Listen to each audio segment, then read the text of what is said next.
et bienvenue parmi les Digital Doers, le podcast de ceux qui font le e-commerce. Aujourd'hui, nous allons discuter économie solidaire et business à impact positif dans le e-commerce. Et ça procure un véritable enthousiasme chez moi de pouvoir aborder ces sujets ici, sur ce podcast. Alors de qui parle-t-on ? Eh bien de la fameuse communauté fondée par l'abbé Pierre en 1949, Emmaüs, et qui ne s'est jamais rendu dans l'un de ces lieux pour donner des biens dont on veut se débarrasser à l'occasion d'un déménagement par exemple, ou pour chiner un objet ou un vieux meuble. Pour en parler, j'ai donc le plaisir de recevoir Maud Sarlat, la cofondatrice et directrice de Label Emmaüs, la plateforme de vente en ligne solidaire. Bonjour Maud, avant de commencer, pourrais-tu te présenter en quelques mots ? Bonjour à tous. Alors j'ai 38 ans, j'ai 2 enfants. Je suis née en Guadeloupe, à Pointe-à-Pitre. D'accord. Et donc j'ai fait des études de commerce, une école de commerce, l'EDEC. J'ai travaillé quelques années chez Accenture à la sortie de cette école. Et je suis depuis 10 ans chez Emmaüs maintenant. Donc j'ai fêté mes 10 ans le 17 février exactement. Ah oui, c'est assez récent. On enregistre ce podcast le 5 mars 2020. Donc c'est assez récent. Bravo pour ce bel anniversaire. Avant qu'on rentre un peu en détail dans ce parcours, tu as un profil plutôt commercial. Donc tu sors de l'EDEC, tu es diplômé en 2005, si je me réfère à ton LinkedIn. Tu pars chez Accenture. C'est finalement en fait un parcours assez tracé, classique, traditionnel. Tu fais quoi chez Accenture ? Alors chez Accenture, j'étais consultante en système d'information, en organisation, assez classique effectivement. Alors je suis allée chez Accenture au départ pour des raisons financières tout simplement. Je voulais payer mes études qui ne sont pas données quand même. Les écoles de commerce, c'est pas simple d'y accéder pour tout milieu. Finalement, j'y suis restée 5 ans parce que ça m'a passionnée aussi. J'ai appris beaucoup de choses. Mais c'était un choix de raison initialement parce que j'ai toujours voulu rejoindre le secteur à impact, l'économie sociale et solidaire, l'humanitaire. Voilà, j'avais pas une idée très précise en sortant de l'école, mais c'est ce milieu que je voulais rejoindre. Donc tu avais pris un emprunt étudiant, si je comprends bien, pour financer tes études, que tu as voulu rembourser en allant de façon rationnelle dans une entreprise qui te garantissait un certain salaire et donc le remboursement. Tu avais un projet en tête, ça veut dire que ce projet, il te remontait à loin. Oui, je crois que j'ai toujours eu ça en moi, la certitude que la précarité, ça peut toucher tout le monde. J'ai jamais considéré les personnes en situation de difficulté, de précarité comme des personnes étrangères, différentes de moi. Donc voilà, ça m'habite, c'est en moi. C'est une évidence que je devais avoir un parcours professionnel lié à de l'impact. Je l'ai pratiqué pendant mes études. J'ai été présidente de l'association humanitaire de l'EDEC, l'école où j'étais. J'ai fait des missions humanitaires. J'ai travaillé dans pas mal d'associations quand j'étais étudiante. Et quand il a fallu travailler, donc ce choix rationnel, j'ai pas choisi Accenture non plus par hasard, parce que je savais qu'il y avait une fondation chez Accenture très active. D'accord. Qu'il était déjà en 2005 et qu'il est encore plus aujourd'hui. Accenture a une fondation qui a quand même 5000 jours hommes par an dédiés au secteur à impact. Des consultants sont mis à disposition gracieusement du secteur associatif. Et ça a été mon cas. Dès que je suis rentrée chez Accenture, j'avais en tête, au bout de quelques années, de passer par la fondation et de partir quelques mois dans une association. Et c'est ce qui s'est passé en 2004. Je suis allée à l'Agence Nouvelle des Solidarités Actives pendant une année. Donc c'est une agence, on va dire, une délégation publique, un espèce de laboratoire des politiques sociales qui a été créé par Martin Hirsch. Oui. Et Martin Hirsch a été président d'Emmaüs France. Bien sûr. C'est là que le lien s'est fait avec le mouvement Emmaüs. D'accord. C'est très intéressant. En fait, je comprends que chez Accenture, il y a 2 aspects qui ont participé à la construction de ta personnalité, de ce que tu es devenu finalement. Parce que quand on a une première expérience professionnelle, on est encore dans l'apprentissage, de la découverte de ce que c'est que le monde professionnel.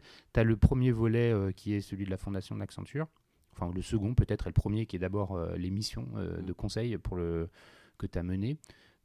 Avant qu'on ne vienne sur la fondation, parce que ça fera bien le lien avec la suite, Je reviens sur la partie plus pro-traditionnelle d'Accenture, les missions que tu as pu faire.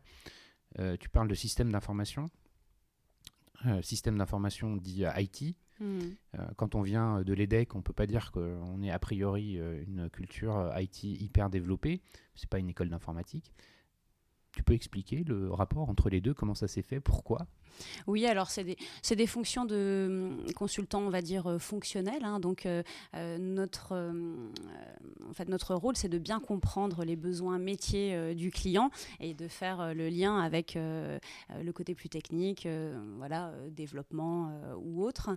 Donc il n'y a pas besoin d'être très technique en fait pour avoir ce rôle-là, mais c'est vrai que ça m'a donné une culture, en tout cas du système d'information, ce qui n'est pas pareil que le web. C'est bien différent. Donc avec Label Emmaüs, on en parlera plus tard. J'ai découvert encore beaucoup de nouvelles choses. Concrètement, moi, ce que je faisais, c'était... Tes clients, c'était qui ?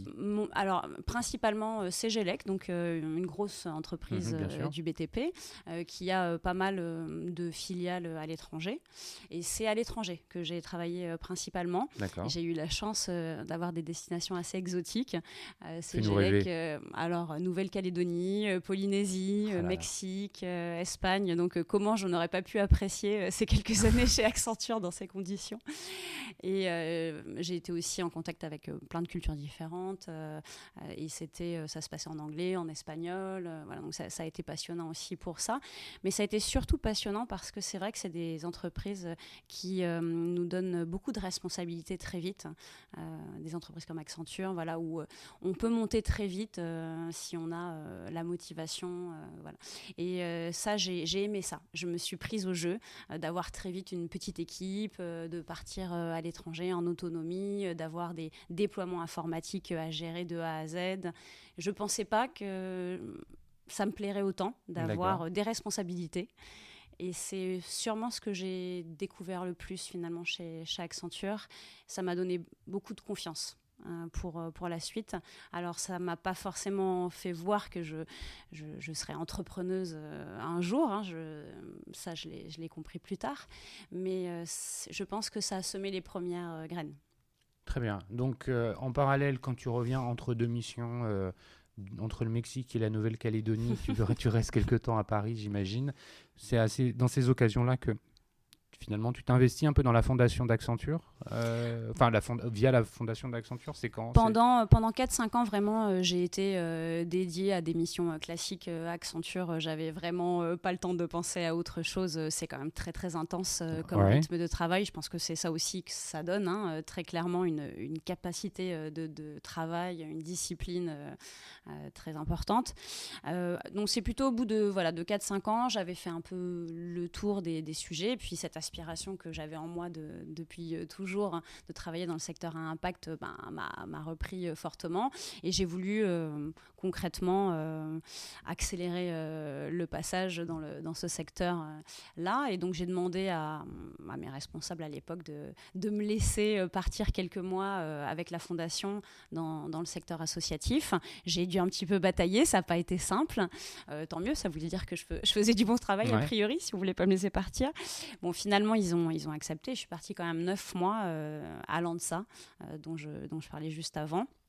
Et c'est vraiment pendant cette période-là que j'ai découvert le secteur associatif français que finalement je ne connaissais pas. Parce que finalement, l'humanitaire que tu as fait pendant que tu étais étudiante, il n'était pas en France ? Non, voilà. Et là, tu rentres, tu mets les deux pieds dans ce que c'est que l'associatif en France. Qu'est-ce que tu découvres ? Qu'est-ce qui t'étonne ?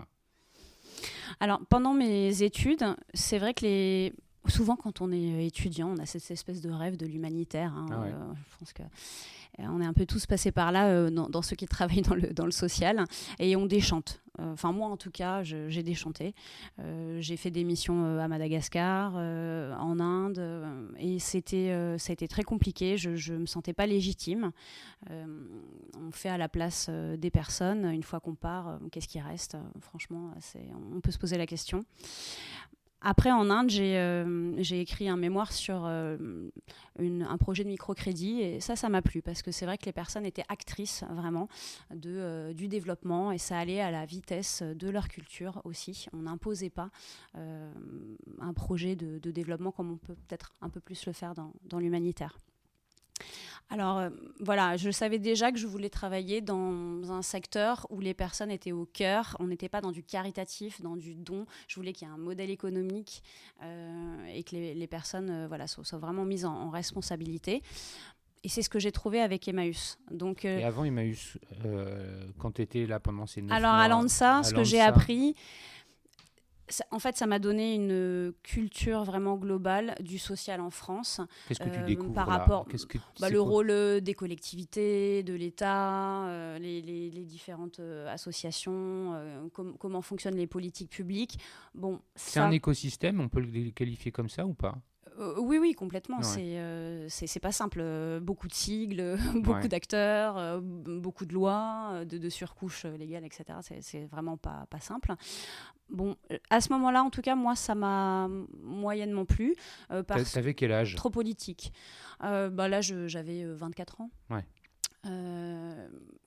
Non, plus, pardon, oui, j'avais 26, 27 plutôt. Donc, j'ai trouvé ça trop institutionnel, en fait. Vraiment trop loin du terrain. Ça ne correspondait pas à ce que je recherchais fondamentalement. Donc, c'est ces rencontres que j'ai faites progressivement avec plusieurs acteurs associatifs qui m'ont amené un jour à discuter avec quelqu'un d'Emmaüs. Donc, c'est grâce, en fait, à ces 9 mois Tout à fait. dans ce secteur-là associatif que tu rencontres différentes personnes, que quelque part, tu commences à constituer peut-être... ce qu'on peut appeler un réseau. Oui, c'est ce que je conseille, parce qu'il y a beaucoup de gens qui viennent me voir, qui ont un parcours un peu comme le mien, qui ont fait une école de commerce ou d'ingénieur et qui ont envie de changer de voie, d'aller dans un secteur à impact. Ils ne savent pas trop par quel bout prendre les choses. C'est normal, c'est un peu quand même un autre monde. Ouais. Avec d'autres règles et d'autres types d'acteurs. Donc moi, je leur conseille vraiment de prendre le temps de rencontrer une première personne qui décrive son quotidien, que cette personne leur donne 3 contacts et puis hop, elle va déjeuner avec chacun. Et vraiment prendre le temps de comprendre tout l'écosystème et voir ce qui nous correspond et ce qui nous correspond moins.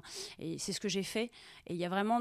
L'associatif caritatif, moi, me correspondait pas. Mais ça, tu l'avais déjà en tête, c'était déjà ce que tu lis aujourd'hui avec du recul, mais c'était déjà clair dans ta tête que ça, c'était quelque chose vers lequel tu voulais pas aller. Voilà, ça c'est très clairement. Et c'est surtout la rencontre avec Emmaüs qui m'a ouvert les yeux d'un coup sur ce que j'avais envie. Ah oui, c'est un coup de foudre même, on peut dire. C'est une rencontre. Comment elle se passe, cette rencontre ? Alors, j'ai rencontré la personne qui allait devenir mon responsable, en fait, au sein d'Emmaüs France, la tête de réseau du mouvement. On se rencontre, c'est un atelier qu'on fait de réflexion sur les sortants de prison, comment on pourrait améliorer l'aménagement de peine, développer ce type de choses. Voilà, donc autour de cette thématique complexe, finalement que peu d'associations attaquent, et on sait bien les manques aussi de l'État à ce niveau-là. Je découvre à quel point Emmaüs est militant, en fait, et à quel point Emmaüs s'adresse aux plus exclus de notre société, mais tout en les mettant au cœur d'un modèle économique. En fait, ça fait 70 ans que Emmaüs fait de l'économie circulaire. On en parle aujourd'hui, mais... Bien sûr, il n'y a rien de nouveau. Emmaüs fait ça depuis... Ouais, prends un verre d'eau, vas-y.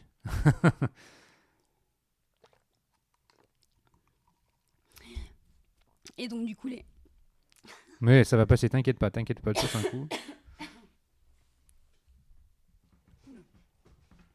Je sais pas si ça va passer tout de suite. Mais ça va passer, mais t'inquiète, on coupera s'il faut. Le Emmaüs, en fait, au travers des différentes communautés qui existent à droite, à gauche, avait déjà... Alors, je te lisais avant l'enregistrement, moi je connais celle de Bougival parce que j'ai habité Bougival, où il y a concrètement ce marché, en fait, où on vient à la fois déposer les meubles ou les objets ou les vêtements dont on ne veut plus, et en se disant que ça allait servir pour ceux qui en avaient le plus besoin. Et c'est avant tout à eux que ça sert. Et puis on en profite pour échiner 2-3 trucs quand on y est aussi. Oui, tout à fait. En fait, depuis 70 ans, Emmaüs est quasiment autonome financièrement. ne reçoit pratiquement pas de subventions ni publiques ni privées. Alors c'est une volonté très forte. L'abbé Pierre portait ça comme valeur. C'est la capacité de pouvoir interpeller aussi bien les pouvoirs publics que le monde privé sur les manques de notre société. On ne peut interpeller que quand on est indépendant. Financièrement, ça c'est une base. Donc finalement, c'est en récupérant ce que les gens jettent ou ce dont ils se débarrassent, ce dont ils ne veulent plus, et en faisant travailler des personnes que la société rejette également. Il y a vraiment cet écho en fait. Donc c'est une deuxième vie pour les produits, une seconde chance pour les hommes. C'est vraiment le leitmotiv d'Emmaüs. Avec ce principe de base, on réussit à créer de la valeur. On prouve qu'on peut créer de la valeur avec des objets dont on ne veut plus et des personnes dont on ne veut plus. Grâce à un accueil complètement inconditionnel, les gens qui sont accueillis dans une communauté Emmaüs ne rentrent dans aucune case administrative précise, et c'est pas grave. Ils peuvent rester un jour comme toute une vie dans une communauté, donc ça c'est unique en France. Cet accueil-là n'existe dans aucune autre association, parce que la plupart des associations sont financées aussi par le public et donc doivent respecter Là, tu es en train de nous dire qu'il y a 0 € qui arrive du public chez Emmaüs ?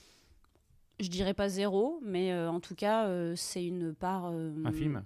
Oui, c'est peut-être 5 à 10% pour certaines... Enfin voilà, certaines structures ont plus de subventions que d'autres. Mais on va dire que la communauté Emmaüs, vraiment, ce dont tu parles, la communauté de Bougival par exemple, je pense que c'est moins de 5%. Donc ça lui donne une très grande indépendance d'action. Et les compagnons que Bougival va accueillir, certains n'auront pas de papier par exemple. Ça, on ne le trouve pas dans d'autres secteurs associatifs. Donc c'est ça qui t'a touché finalement quand tu as découvert de plus près, parce que j'imagine que le nom d'Emmaüs, ça faisait déjà tilt dans ta tête. Comme tout le monde, je connaissais, mais je ne connaissais pas les coulisses, et comme la plupart des personnes d'ailleurs, on ne sait pas toujours... Donc là, c'est ce que finalement, grâce à ce que Accenture te permet de faire en rentrant dans le monde associatif, tu rencontres une personne qui te fait rencontrer un concept, qui te fait rencontrer une idée, qui te fait rencontrer, qui fait écho en fait avec ce que tu avais au plus profond de toi, cette volonté finalement de participer, de faire participer, d'être actif, co-actif, co-construire quelque chose avec de la valeur à la fin. Oui, et puis c'est prouver que c'est possible en fait, qu'une autre économie est possible, et sortir d'un schéma de dominé, de dominant. Il y a quelque chose qui me gêne dans le caritatif en fait, il faut de l'humanitaire pour des situations d'urgence, il faut de la philanthropie évidemment. La Belle Emmaüs, on a plein d'entreprises qui nous aident, et heureusement on en a besoin. Mais moi, j'aime créer de la valeur aussi et prouver que c'est possible. C'est comme ça qu'on peut changer le regard, fondamentalement. C'est pas dans le don qu'on change le regard. C'est vraiment dans le faire ensemble et dans le créer de la valeur ensemble. Je comprends bien. Du coup, il y a ce moment où tu décides de quitter Accenture. Oui, alors, est-ce que c'est parce que tu sais ou de jamais revenir surtout, ou de jamais revenir? Parce que finalement, j'ai été dans cette mission-là par la fondation, et je suis jamais vraiment revenue. Donc, mais comment ça s'est enchaîné le passage vers Emmaüs? Comment concrètement ça s'est fait? Donc il y a eu cette rencontre avec le futur responsable, Gilles. Il avait un besoin. Et voilà, et en discutant, je comprends qu'il y a un besoin au niveau national, mais à cette époque-là, ils n'allaient pas forcément trop sur des profils comme le mien, donc j'étais un peu atypique quand même. Et j'ai dû prouver aussi de quoi je serais capable en termes d'adaptation aussi à un nouveau secteur, et ce que je pouvais apporter comme compétences différentes. Et on a eu des entretiens avec des bénévoles, des élus du conseil d'administration d'Emmaüs France, et puis Gilles. Et le poste a été créé un peu sur mesure, on va dire. Voilà, donc en rentrant de cette mission de la Fondation, j'ai passé quelques jours au sein d'Accenture.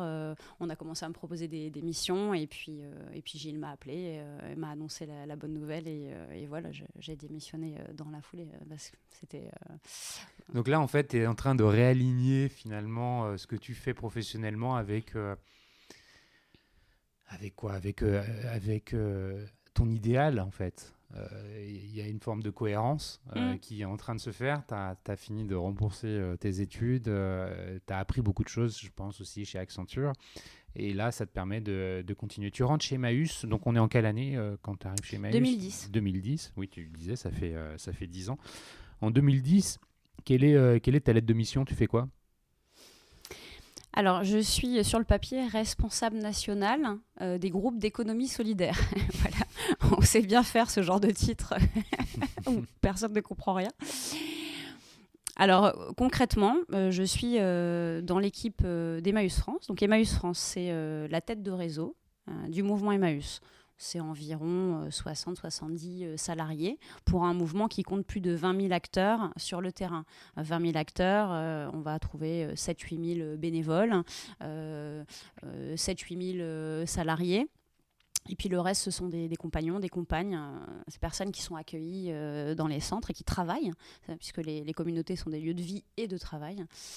Voilà, donc c'est finalement une tête de réseau qui est assez légère en nombre de personnes et qui a tout un tas de missions. Donc c'est de l'échange de pratiques entre les adhérents. Il y a 300 structures qui adhèrent à cette fédération. Des structures locales, c'est ça? Voilà, des structures locales. Sur le territoire. C'est une organisation très spécifique, le mouvement Emmaüs, puisque c'est un mouvement extrêmement décentralisé, avec des associations, des coopératives, il y a différentes formes juridiques. Et ce ne sont que des structures qui sont autonomes juridiquement les unes des autres. Elles payent une cotisation à Emmaüs France qui, avec cette cotisation, peut leur assurer des services, comme une fédération classique peut le faire.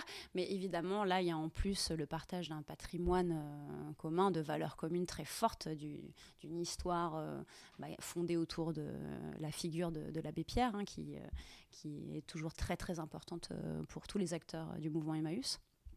Et donc, il y a aussi un certain contrôle quand même des actions qui sont faites, de l'audit. Donc moi, j'allais en fait sur le terrain à la rencontre des 80 structures de l'économie sociale et solidaire. Sur les 300 structures Emmaüs, il y en a 80 qu'on appelle des entreprises d'insertion, des chantiers d'insertion, donc qui emploient des personnes en parcours d'insertion. Ce sont des agréments qu'on passe avec l'État. Pour des personnes très éloignées de l'emploi, donc au RSA, au chômage de longue durée, voilà, avec différentes problématiques d'accès à l'emploi. Label Emmaüs est d'ailleurs une entreprise d'insertion. Oui, tu nous en parleras. Je vous en parlerai après. Et donc, voilà, moi, j'allais sur le terrain très régulièrement et je les conseillais de façon généraliste, en fait. Si elles avaient des projets, une ouverture d'une nouvelle boutique, si elles avaient des problématiques de gouvernance, des renouvellements de mandats au sein de leur conseil d'administration. Tu fluidifiais le fonctionnement, on peut le dire comme ça. Voilà. Tu apportais ta pierre à l'édifice. Je leur donnais des idées que je voyais dans d'autres structures, de bonnes pratiques.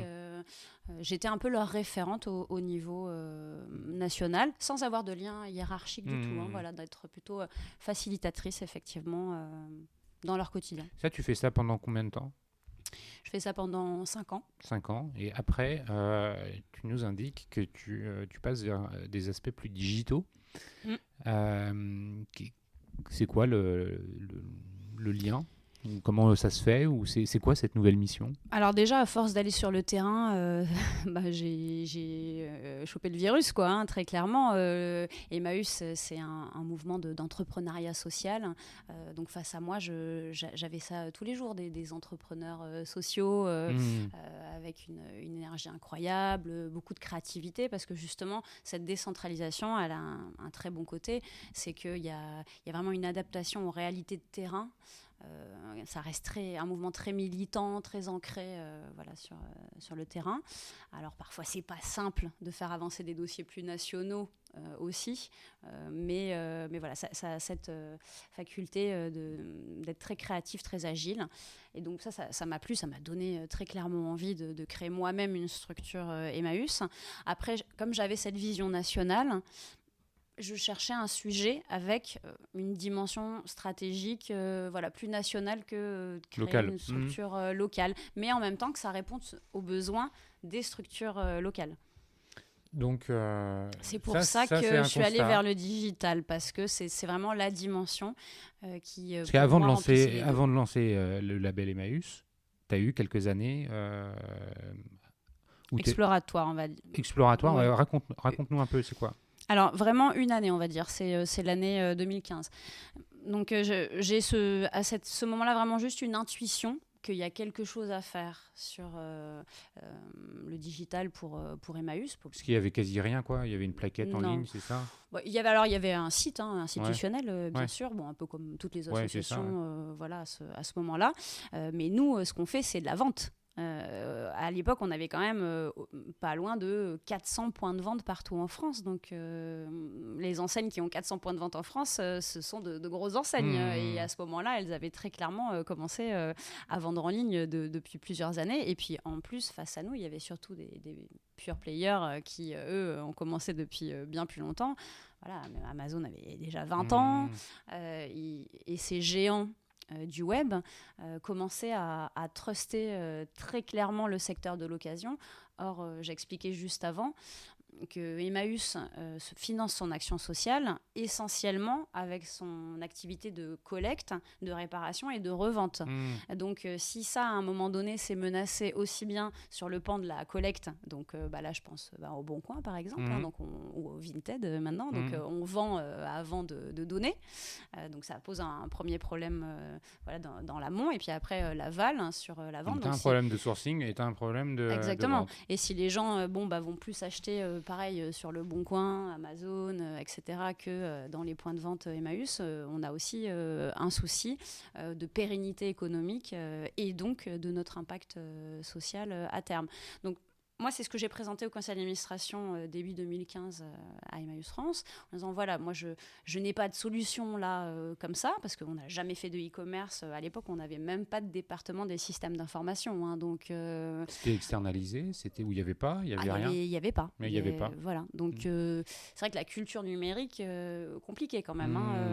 Ça a été un choc pour toi, moi c'était venant quoi d'Accenture quand même. Ouais, toi, tu étais assez familière en fait avec ces sujets-là. Oui, effectivement, quand on utilise un fichier Excel, c'était un peu le bout du monde Ah oui, quand même, oui.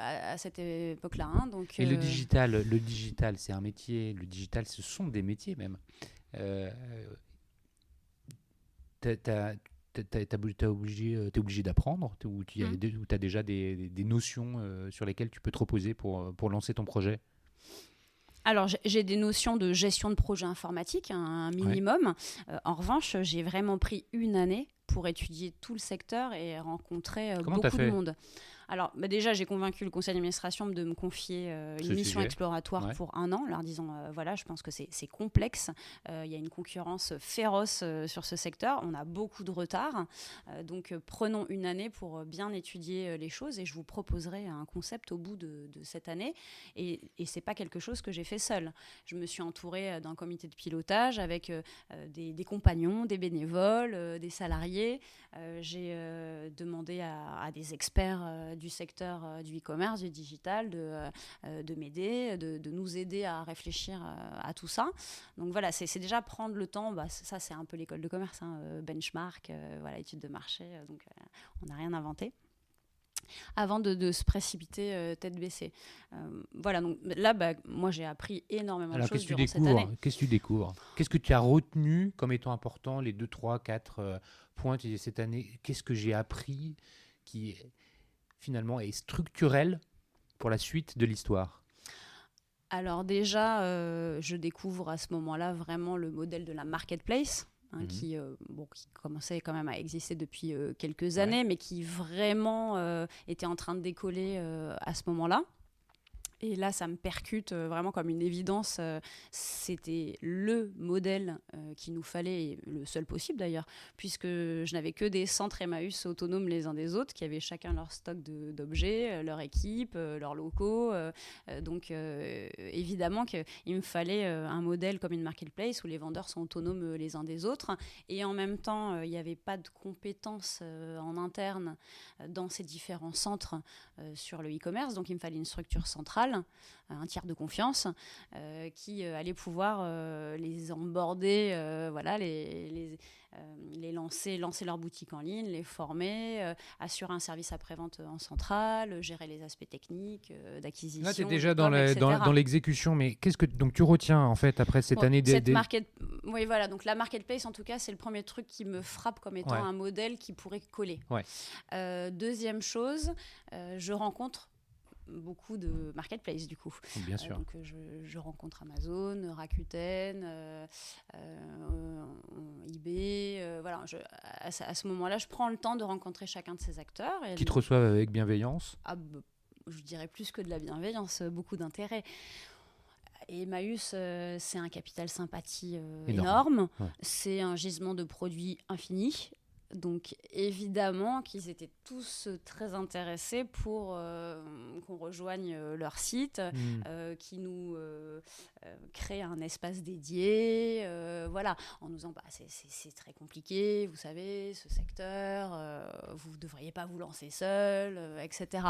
Bon, alors ça, moi, ça me met très clairement la puce à l'oreille. Déjà, j'étais quand même persuadée que Emmaüs avait la notoriété suffisante pour exister par lui-même, en fait. Le défi d'exister par lui-même. Et puis là, quand je vois effectivement à quel point on intéresse, très clairement, ça me conforte dans cette idée-là.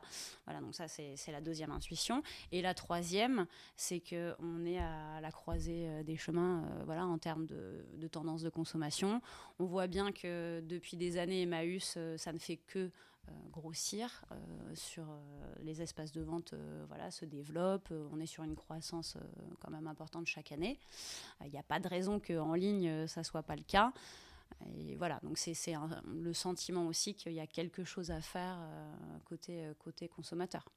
C'est génial. Du coup, tu présentes les résultats, en fait. Au bout d'un an, comment ça se passe ? Comment la suite de l'histoire, c'est justement la création de Label Emmaüs, mais ce que tu as pris cette année pour pouvoir étudier le marché, pour pouvoir étudier les conditions de pénétration de ce marché, pour comprendre quels étaient les mécanismes qui seraient les plus à même de répondre aux besoins d'Emmaüs. Et effectivement, c'était la marketplace qui, je comprends en fait, effectivement, est une solution tout à fait qui convient parfaitement pour réunir toutes les communautés en un seul et unique endroit. T'embarques facilement la direction d'Emmaüs, comment ça se passe ? Alors oui, là démarre la conduite du changement. Ça a été costaud et passionnant, évidemment. Donc il y avait heureusement des ambassadeurs, des personnes convaincues. Et puis comme j'ai réuni un comité de pilotage avec plein d'acteurs différents autour de moi dès le début, j'étais pas toute seule à défendre cette affaire. Tu rendais compte au fur et à mesure dans l'année quand même. Voilà, c'est ça. J'ai eu environ 4-5 passages dans l'année 2015 devant le conseil d'administration pour aussi tranquillement poser amener tes jalons, les gens, voilà, et puis comprendre aussi on se parle de quoi, comment ça marche ces modèles-là. C'était quoi les freins ? Tu parles de conduite du changement finalement. Les freins, c'est basiquement Internet, c'est le mal. Le e-commerce et Internet, c'est l'antithèse du lien social. Emmaüs, les points de vente ne sont pas que des lieux de vente, sont des lieux de rencontre, des lieux de vie, des lieux d'entraide, ce que n'est pas le e-commerce. E-commerce égale Amazon égale méchant. Enfin, voilà, c'est quand même une vision qui est extrêmement négative, mais ça, c'est l'associatif, je pense, en général quand même, et puis pas que l'associatif. Il y a des blocages énorme par rapport à Internet. Comment tu fais sauter les verrous ? Alors, en y allant doucement, donc déjà proposer de partir en pilote, voilà, de créer un site avec qu'une vingtaine de centres Emmaüs pilotes, prêts à relever ce défi-là, quelques produits. Et ça, tu les avais identifiés, les 20 centres, en fait J'ai passé parce que tu les rencontrais. Une année, et ce sont ceux qui formaient mon comité de pilotage pour la plupart, et qui se sont pris au jeu aussi, qui ont créé le concept avec moi, donc voilà, qui étaient embarqués déjà depuis un an, et qui chacun ont dû aussi convaincre dans leur propre centre le collectif. Mmh. Donc on a mené la même lutte un peu en parallèle, moi au niveau national et eux au niveau local. Mmh. Donc on est parti sur un périmètre assez restreint finalement. Quand on sait qu'il y a 400 centres, on est parti qu'avec 20. Quand on sait qu'il y a des millions de produits, le jour du lancement, il n'y en avait que 3000 sur le site. Et surtout, la plupart des produits n'étaient pas encore expédiables. Ça, c'est un oui, gros parce point que aussi. là, en fait, on est en train de... tu rentres déjà dans la partie très, très concrète.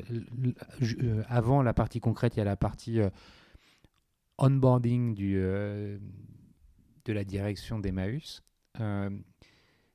Est-ce qu'il y a eu un moment où tu dis c'est bon, il y a un go, on t'a formalisé un go, où les choses se sont faites Non, oui, petit à oui, petit? il y a eu un vote officiel à la fin de l'année 2015. Et comment finalement ça a penché je pense c'était le bon moment. C'était un serpent de mer, cette histoire de vente en ligne. Ça faisait des années que, évidemment, on savait bien qu'il fallait qu'on y aille d'une façon ou d'une autre.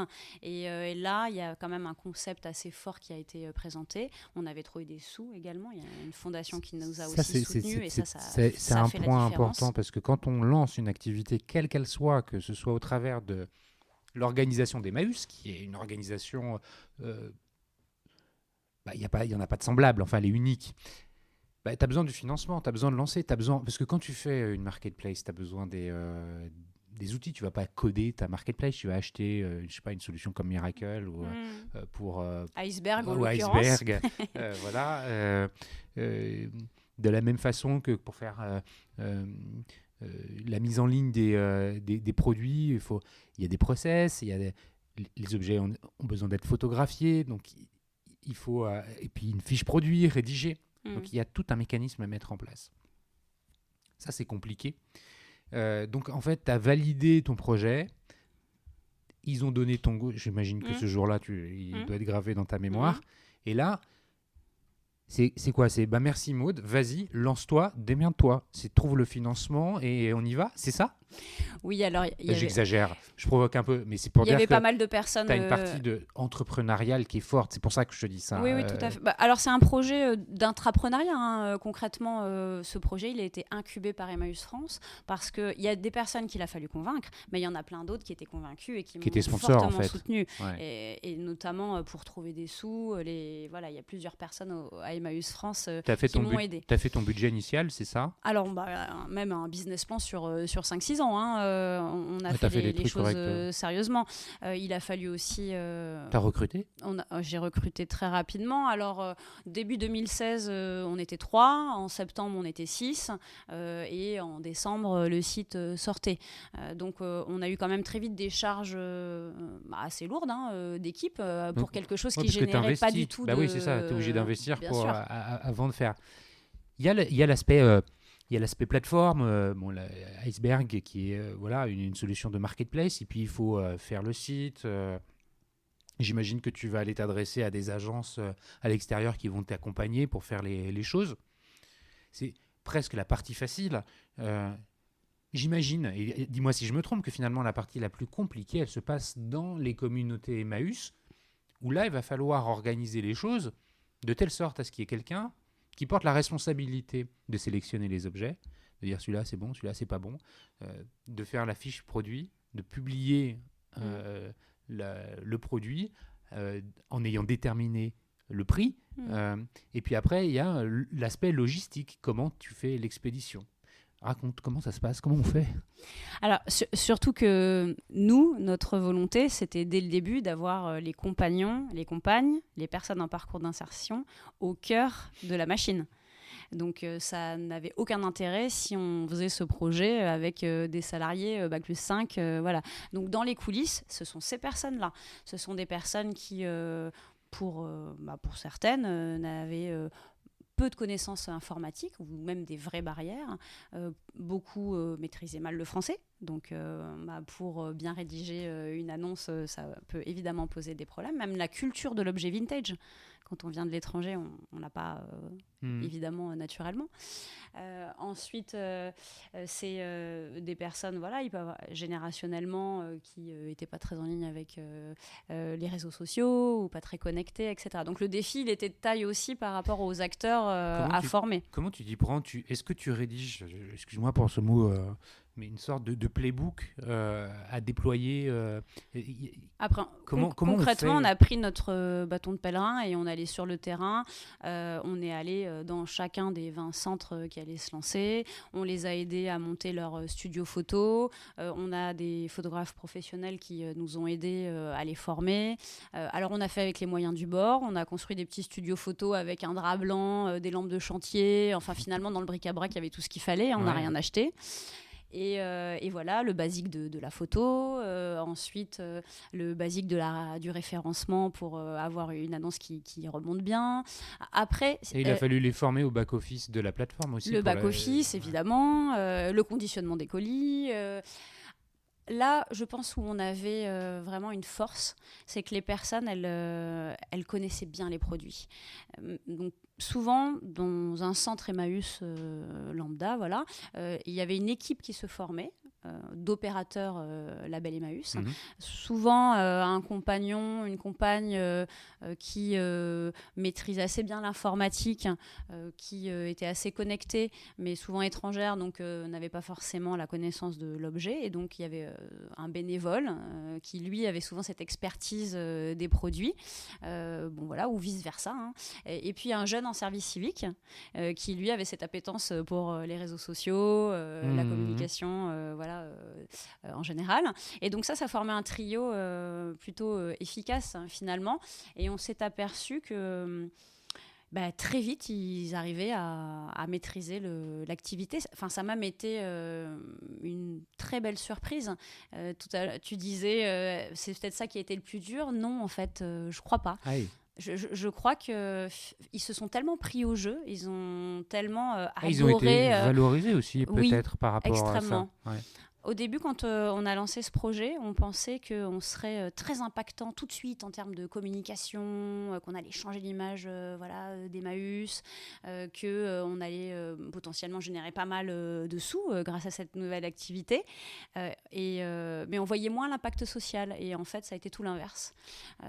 Oui, on a parlé de nous, mais Emmaüs, c'est tellement connu qu'il y a... Tout le monde connaît Emmaüs et encore très peu de gens connaissent Label Emmaüs. Et alors j'ai une question à te poser par rapport à ça. Il y a ces deux mots, en fait c'est comme si c'était deux marques. Enfin, il y a Emmaüs, Label Emmaüs. Est-ce qu'il y a un moment ou un autre il a été question de dire c'est Emmaüs. En fait c'est Emmaüs qui vend aussi et tout est sous le terme Emmaüs. Est-ce que c'est un sujet qui a été évoqué ou pas du tout? Non. Alors, évidemment qu'il fallait qu'il y ait Emmaüs dans le nom, ça semblait une évidence pour tout le monde.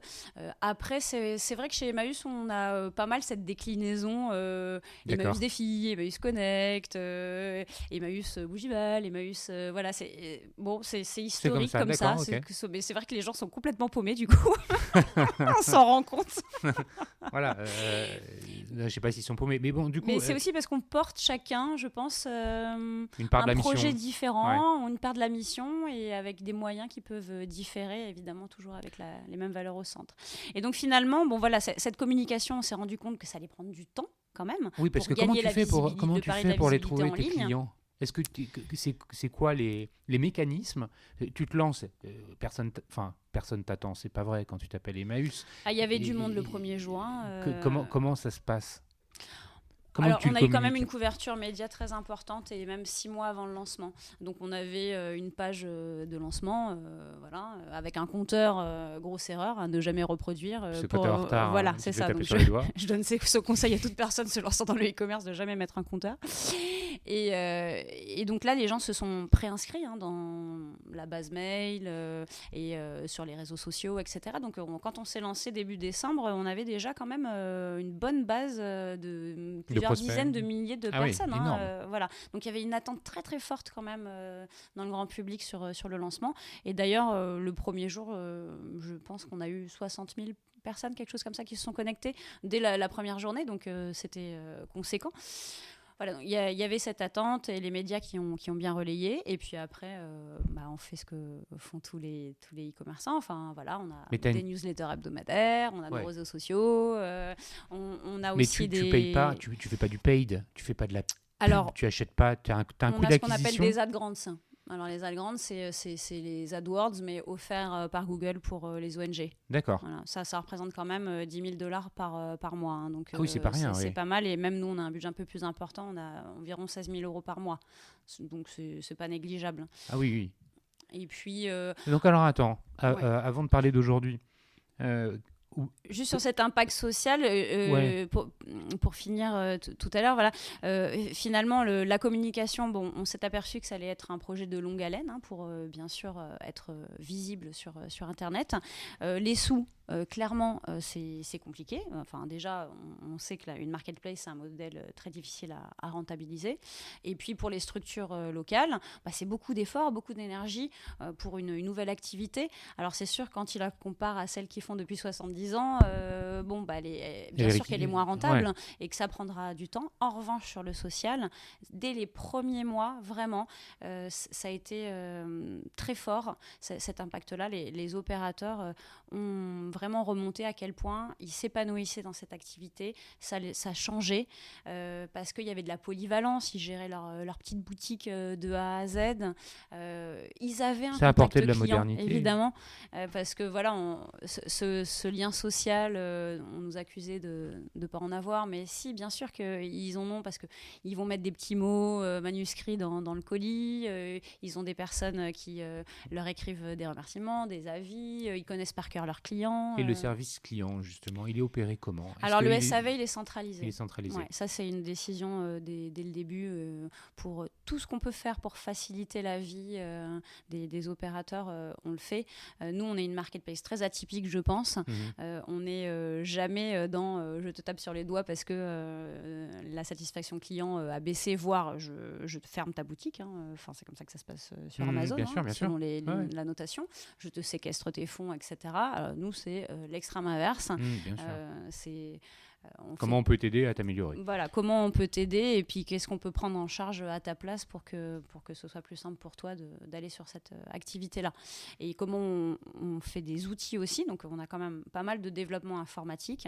Même si on a Iceberg, en solution en SaaS qui est le cœur de la machine, on a développé une application par-dessus web pour les opérateurs, vraiment pour coller à leur réalité en fait, parce que c'est des personnes, comme je disais, qui maîtrisent pas forcément le français, l'informatique. Et là tu parles donc, du back-office. On a fait quelque chose de très apprenant en fait, très pour les vendeurs. Pour les vendeurs. Voilà. Donc, c'est pour dire que on investit aussi beaucoup d'énergie dans notre quotidien pour les former, les accompagner. C'est deux populations. Il y a les vendeurs. Voilà. En fait, les vendeurs, c'est plusieurs personnes aussi. C'est vrai, c'est un impact social fort, on le comprend. Et puis, il y a les acheteurs. Ce premier pilote de 20 centres, communauté Emmaüs, c'est quoi ? Au bout d'un an et demi, tu rends compte comment ça se passe pour dire attends, maintenant on peut aller plus loin, on peut prendre tout le territoire.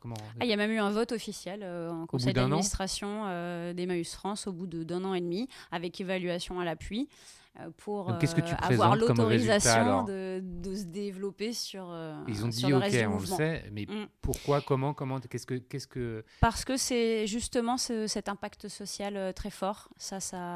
Ça a fini de convaincre tout le monde. Déjà, ils se sont aperçus que depuis le lancement de la Belle Emmaüs, aucun centre physique n'avait fermé. Donc, nous n'avions pas tué le travail des compagnons, fermé des bric-à-brac.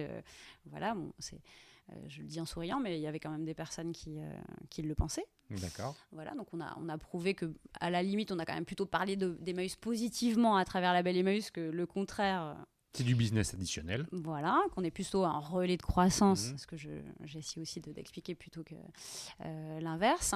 Et puis aussi parce que cet impact social est remonté à travers des enquêtes qualitatives, quantitatives, des interviews des opérateurs. Vraiment, on a pris le temps de faire une enquête assez poussée auprès d'eux. Et face à cet impact social, le conseil d'administration a été persuadé. Le résultat économique, au bout d'un an et demi, purement business, comment il est mesuré ? Est-ce qu'il y a des volumes d'affaires qui sont... comment tu sais, sur les marketplaces, on parle souvent de volume Bien d'affaires. sûr, Donc, oui, oui. est-ce que c'est aussi un KPI que tu utilises? Moi, je pense qu'on suit exactement les mêmes Ouais. KPI que les autres. Voilà, le volume d'activité, le taux de conversion, l'audience Et au et le bout d'un an, catalogue, bien sûr. Voilà. Et donc, au bout d'un an et demi, on était quand même pas très très loin encore. Hein. C'était encore tout petit. C'est pas ce KPI-là qui nous a fait continuer. C'est plutôt la projection sur 5-6 ans que j'avais faite dès le début. et c'était quoi On cette suivait cette cette projection? concrètement, la projection, c'est qu'il y a 4 à 5 années déficitaires Ouais. et que c'est qu'à partir de la 5e année qu'on atteint notre seuil de rentabilité et qu'on va commencer à dégager des bénéfices. Donc, ça veut dire qu'il faut trouver des fonds. Et donc, on est peut-être une start-up sociale un peu atypique dans le secteur des start-up, mais on a dû lever des fonds. Et comment tu fais alors? Qui Alors, tu vas voir? alors, je vais voir un peu des acteurs qui s'adressent à l'associatif d'habitude, type fondation d'entreprise, mais on est quand même assez limité là-dessus puisque nous, on est fiscalisé, Label Emmaüs, donc on ne peut pas émettre des reçus fiscaux comme une association. On va voir des collectivités. Voilà, on a été très soutenu par la région Île-de-France notamment. On s'adresse à des sociétaires, donc on est une coopérative. Donc, il n'y a aucun enrichissement personnel possible dans Label Emmaüs. Quand on fera des bénéfices, ils seront réinvestis dans l'outil de travail. Et tout un chacun peut prendre une part. Donc, à partir de 20 €, on peut prendre une part de Label Emmaüs, venir en assemblée générale et décider des orientations stratégiques aux côtés des salariés, des centres Emmaüs qui vendent sur la marketplace, des partenaires publics et privés. D'accord. Ça a été une façon de lever des fonds. Et puis après, on est sur ce qu'on appelle de la finance solidaire. C'est du crowdfunding finalement. On appelle ça du crowd equity, c'est un peu le même genre. Et puis après, on va avoir des fonds d'investissement solidaires. D'accord. Donc ce sont pas des actions, mais ça s'appelle des titres participatifs, c'est un petit peu la même chose. Des fonds d'investissement solidaires. C'est c'est de l'endettement, ça doit se rembourser, il y a des intérêts. En obligue ou des choses comme ça. Ce Voilà. sont des fonds normaux qui ont une partie solidaire, c'est ça?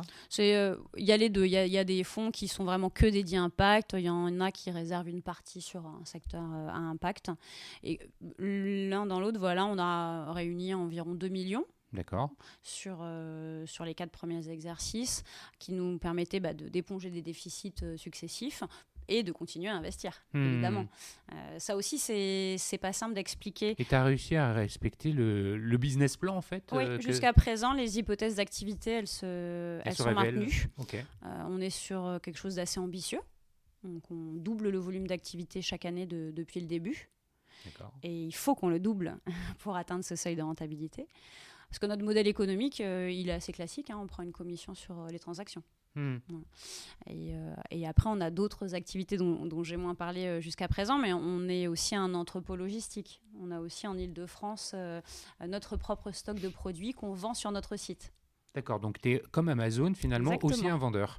Exactement. Et moi, j'ai passé une année à étudier le marché. Donc, quand on voit évidemment que le modèle d'Amazon, ça inspire en tout cas pour ce qui est du modèle Qu'est-ce économique. que tu as dans ton stock, dans ta logistique? Alors, on récupère tous les livres que les Emmaüs n'arrivent pas à écouler dans les points de vente physiques en Île-de-France. D'accord.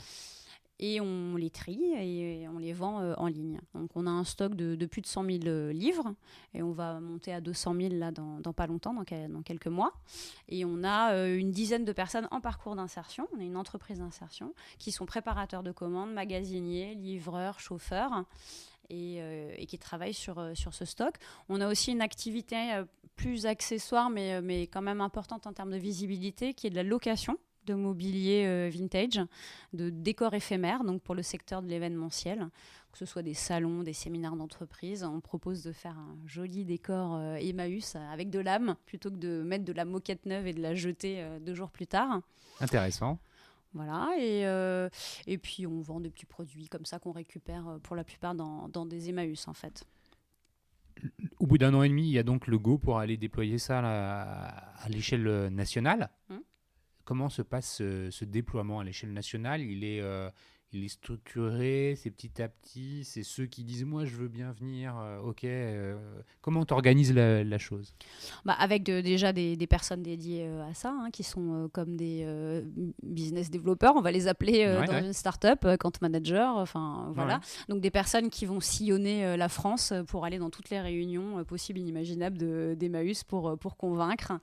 Mais pas que chez Emmaüs. Donc aujourd'hui, on est une marketplace qui est ouverte à toute l'économie sociale et solidaire. On a aussi des ressourceries, on a des structures de Croix-Rouge Insertion, de Envie, D'accord. Bibliothèque sans frontières. Voilà, donc il y a les petits copains de l'ESS, hein, qui ont commencé à nous rejoindre il y a maintenant quasiment 2 ans. Et ce qui fait qu'on est aujourd'hui quasiment 90 vendeurs sur la marketplace. Voilà, donc on est passé par toutes les têtes de réseau de l'ESS, de l'associatif. On a fait des webinaires, des conférences, des réunions. Voilà, on essaie de tous les canaux de rencontre avec ces acteurs-là. Et c'est quoi le retour d'expérience? Il est conforme à celui que tu as eu avec les 20 premiers? Oui, je pense même que c'est beaucoup plus simple aujourd'hui pour se lancer, parce qu'on a une mécanique qui est quand même bien huilée aujourd'hui, avec une journée de formation sur site. Ensuite, les personnes repartent avec les clés de la boutique, commencent à créer leur annonce. Un mois plus tard, hop, on ouvre leur boutique. Toutes les 2 semaines ensuite, on fait des points de formation continue. Voilà, on a quelque chose qui tourne bien, et ils ont des résultats très vite. Donc globalement, le retour d'expérience des vendeurs, c'est qu'il n'y a quasiment aucun vendeur aujourd'hui. Il y en a peut-être 1, 2, 3 qui ont mis en veille leur boutique, voire arrêté. Mais sinon, ils se sont tellement pris au jeu que même si c'est difficile, si c'est pas toujours la poule aux œufs d'or, ils continuent. Et c'est conforme au plan en fait, de déploiement 90, là, au bout de 4 ans, combien?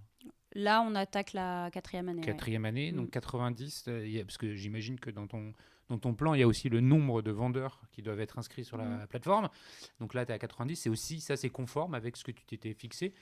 Tu parlais de 400 centres en France, c'est ton objectif?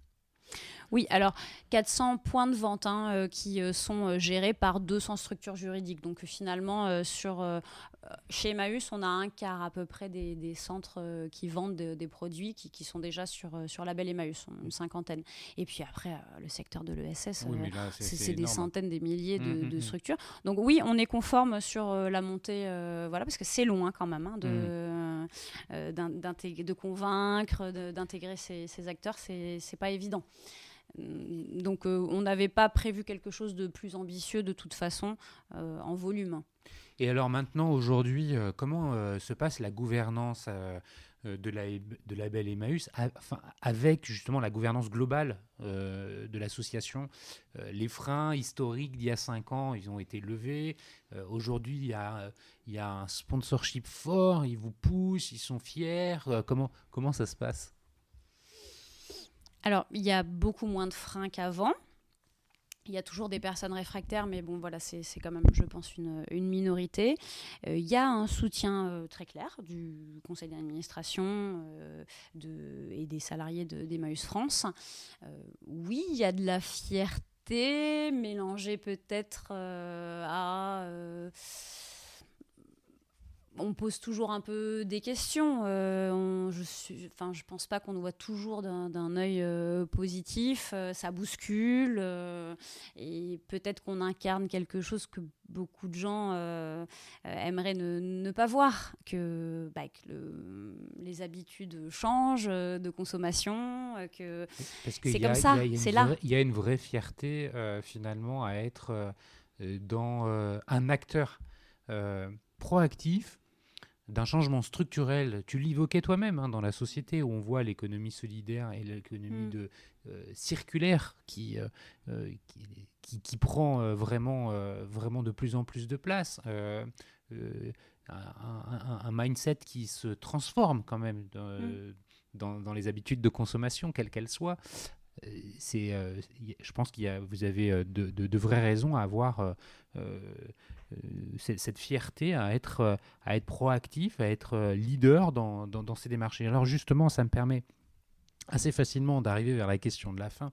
Tu es un acteur de l'économie solidaire, label Emmaüs. Quand on est circulaire, économie circulaire, ça veut dire qu'on est déjà en phase avec un certain nombre de sujets RSE que les entreprises, de façon globale, adressent de plus en plus. C'est des sujets qui montent fort et ce n'est pas une mode, c'est une tendance lourde de fond. Et là-dedans, on parle aussi de transition écologique, de développement durable. Même si vous avez déjà fait un bon bout du chemin sur le RSE et entre autres sur le S, au niveau environnemental, comment les sujets sont abordés par Label Emmaüs? Alors c'est sûr que surtout le pan social, c'est notre ADN. Donc, mais ça ne veut pas dire qu'on ne l'évalue pas et qu'on ne veut pas faire mieux. Parce que, par exemple, là, cette année, on va refaire une évaluation d'impact social qu'on avait déjà faite en 2017 et qui nous avait permis d'ailleurs de présenter ses conclusions au conseil d'administration. Voilà. Mais ça, on va le refaire aujourd'hui parce que moi, j'aimerais bien savoir quand même 3 ans plus tard, concrètement, quel type de compétences on a permis de développer chez les personnes, les opérateurs Label Emmaüs. Est-ce que ça a amené vers de l'insertion professionnelle? Quel type d'insertion professionnelle? Voilà, j'aimerais quand même connaître l'après maintenant, parce que c'est ça le but, quand même. C'est que les personnes, elles s'insèrent, elles aient plus de chances, plus d'employabilité pour l'avenir. C'est aussi pour ça qu'on a créé une école l'année dernière, donc la Belle École, qui cette année va former 110 demandeurs d'emploi. C'est pas École Emmaüs, c'est la Belle École. C'est la Belle École, voilà. L'école par la Belle Emmaüs. Et du coup, cette école-là, d'ailleurs, on sollicite beaucoup le e-commerce sur cette démarche, puisqu'on a une 40aine de formateurs bénévoles qui viennent de chez Mano Mano, Showroom Privé, Webhelp, PrestaShop. Voilà, on a des partenaires dans cet écosystème qui mettent à disposition leurs salariés bénévolement et qui en plus s'engagent à accueillir des apprenants en stage. Donc j'en profite voilà, pour lancer un appel. On a besoin de plein de partenaires sur ce sujet. Donc voilà, l'impact social, c'est quelque chose, même si c'est dans notre ADN, quand même on vérifie, on évalue et on veut faire mieux avec un objectif. Nous, en fait, on met d'abord l'objectif social. Donc là, on a mis que d'ici 5 ans, on veut avoir formé 3000 personnes, que ce soit via la marketplace, via notre école, via notre plateforme logistique. Puis ensuite, on met les objectifs économiques, de pérennité économique qui nous permettront d'atteindre cet impact social. Sur l'environnemental, c'est pas simple parce que c'est vrai que chez Emmaüs, on nous a aussi beaucoup reproché ça en nous disant mais en faisant du e-commerce, comment vous pouvez raconter que vous êtes un acteur de la transition écologique. Ça choque pas mal de personnes dans les communautés Emmaüs qui se considèrent, elles, pour le coup, comme vraiment des acteurs importants de la réduction des déchets, et ils ont raison. Donc moi, ça me questionne beaucoup parce que évidemment, j'ai envie qu'on fasse notre part là-dessus. Et donc là, actuellement, on a une personne en mission qui va faire un bilan carbone. Donc ça, le bilan carbone, c'est quelque chose qui est obligatoire quand on a une entreprise de plus de 500 salariés. Donc aujourd'hui, on est 30 salariés, donc c'est vraiment une démarche volontaire qu'on va mener sur les 6 mois qui viennent. On fait le bilan carbone, on voit où on en est et on fixe dans le temps un objectif de zéro empreinte. Enfin, on veut être à l'objectif zéro. Et le plan d'action qui nous permet de l'atteindre. Voilà. Donc, ça n'aurait pas de sens si on fait ça et qu'on n'a pas un impact positif écologique. Après, je pense qu'on peut être un acteur du e-commerce avec un impact positif écologiquement aussi, parce que déjà, on ne vend que des produits d'occasion, que tout le conditionnement quasiment est fait qu'avec de la récup. Ouais. Alors quand vous recevez votre colis Label Emmaüs, quelquefois c'est dans une boîte à chaussures, quelquefois c'est dans des cartons un petit peu biscornus, voilà, mais ça fait partie du charme aussi. Et c'est de la récup. Alors reste le transport, évidemment. On passe par des transports classiques. Voilà, déjà bon, effectivement, intrinsèquement, ton sourcing, il est local. Déjà, oui, il est local. C'est sûr qu'il ne vient pas de très loin. Hein. C'est ce que les groupes Emmaüs ont collecté sur un territoire plutôt restreint. C'est de l'occasion. Le conditionnement est d'occasion. Voilà. Mais sur le transport, il faut qu'on avance. Moi, je rêve du moment où on aura tellement de vendeurs sur cette marketplace avec tellement de produits que là, il y a quand même 1 200 000 produits. Donc, c'est mieux que les 3 000 du lancement il y a 3 ans. mais que finalement, on pourra trouver près de chez soi. Voilà, tous les Emmaüs vendent plus ou moins la même chose. Donc, sauf quand on est dans l'objet un petit peu rare, d'occasion. Bon, voilà. Mais quelquefois, les gens sont prêts aussi à se déplacer. On pourra trouver pas loin. Et avoir quelque part une marketplace qui a un fonctionnement un peu plus comme le Bon Coin, voilà, qu'un Amazon. Ça serait l'objectif. Et puis aussi avoir des transports plus écologiques dans Paris. Ça, c'est commun à tout vendeur à distance, en fait. Hein. Oui, je pense que là, sauf qu'on va aller s'adresser à des personnes je cite Carton Plein. Donc, Carton Plein, c'est une structure d'insertion qui fait du travail à l'heure. Donc, c'est des personnes à la rue qui travaillent quelques heures pour commencer un parcours d'insertion et ils font de la logistique à vélo. Ils peuvent transporter jusqu'à 300 kilos sur des vélos qui sont vraiment adaptés. J'imagine. Voilà, donc ils font du déménagement, etc. Donc voilà, typiquement, nous, on va se tourner vers ce type d'acteurs. Après, on est très engagé dans le choix de nos prestataires aussi. La banque de la Belle Emmaüs, c'est le crédit coopératif. Nos assureurs, ça va être aussi du secteur mutualiste. Même dans le développement informatique, on a travaillé avec Simplon, par exemple. Voilà, donc on essaie quand même à tout bout de la chaîne de mettre le plus d'éthique possible. Bah écoute Maude, merci 1000 fois pour ce témoignage. Je suis tellement content de t'avoir reçu, de t'avoir donné la parole, raconté cette fabuleuse histoire, cette aventure qui ne fait que commencer. Hein, c'est encore au démarrage. Bravo pour tout ce que tu as fait. Merci pour les explications, la simplicité de tes propos. C'était un vrai moment de partage. Merci encore.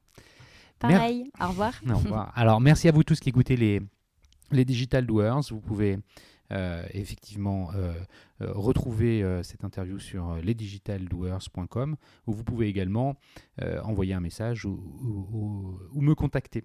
Merci encore et à très bientôt. Au revoir.